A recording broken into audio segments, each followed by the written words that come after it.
ফের রাজ্য রাজভবন সংঘাত। নিজেরই নিয়োগ করা উপাচার্যকে সরিয়ে দিল রাজভবন। গৌড়বঙ্গ বিশ্ববিদ্যালয় উপাচার্য পবিত্র চট্টোপাধ্যায়কে অপসারণের নির্দেশ রাজ্যপালের। অভিযোগ দুর্নীতি, অভিযোগ কর্তব্যে গাফিলতি, এমনটাই রাজভবন সূত্রে খবর। অভিযোগ উপাচার্য রাজ্য সরকারের কথা মেনে কাজ করছিলেন। গত বছরের এপ্রিলে রাজ্য সরকারের প্রস্তাবিত নাম বাতিল করে পবিত্র চট্টোপাধ্যায়কে গৌড়বঙ্গ বিশ্ববিদ্যালয়ের অন্তর্বর্তী উপাচার্য হিসেবে নিয়োগ করেছিলেন রাজ্যপালই। তাঁকেই 1 বছরের মাথায় অপসারণ। গৌড়বঙ্গ বিশ্ববিদ্যালয়ের উপাচার্য পবিত্র চট্টোপাধ্যায়কে পদ থেকে সরিয়ে দিলেন রাজ্যপাল। বুধবার সকালে রাজভবনের তরফে ইমেল করে অপসারণের কথা জানিয়ে দেওয়া হয়। 2016 সালে এই বিশ্ববিদ্যালয়ে সমাবর্তনের আয়োজন করা হয়েছিল, কিন্তু তারপর থেকে নানা বিতর্কের মধ্যে পড়ে আটকে গেছে এই অনুষ্ঠান। ফলে শংসাপত্র হাতে পাচ্ছেন না স্নাতকোত্তর উত্তীর্ণরা। রাজভবনের দাবি, এবছর 25শে আগস্ট সমাবর্তনের নির্দেশ দিয়েছিলেন রাজ্যপাল, কিন্তু শিক্ষা দপ্তরের আপত্তিতে তা করতে পারেননি উপাচার্য। স্বশাসিত বিশ্ববিদ্যালয়ের বিষয়ে হস্তক্ষেপের অধিকার নেই রাজ্যের। উপাচার্য রাজ্যপাল তথা আচার্যের নির্দেশ পালনে ব্যর্থ হয়েছেন, তাই কর্তব্যে গাফিলতির অভিযোগে তাকে সরানোর নির্দেশ দেওয়া হয়েছে।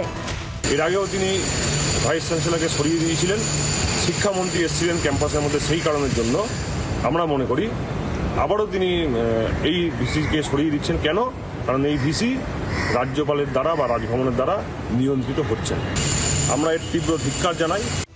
এর আগেও দুর্নীতি এবং বেনিয়মের অভিযোগে নাম জড়িয়েছে বিশ্ববিদ্যালয়ের একাধিক অধ্যাপক ও আধিকারিকের।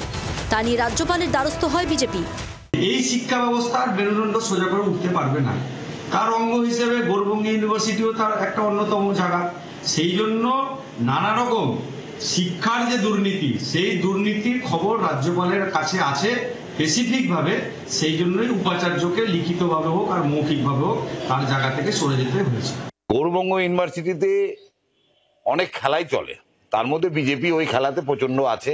ওখানে আমাদের রাজ্যের সভাপতি মন্ত্রী, তিনিও প্রফেসর, তিনিও অনেক খেলার সঙ্গে যুক্ত। আসল কথা, ওখানে অনেক ডবল স্ট্যান্ডার্ডের লোকের ভিড় হয়ে গেছে। যারা নিজেদেরকে শিক্ষিত বলে, কিন্তু তারা বিভিন্ন নেক্সাসের সঙ্গে যুক্ত থাকে।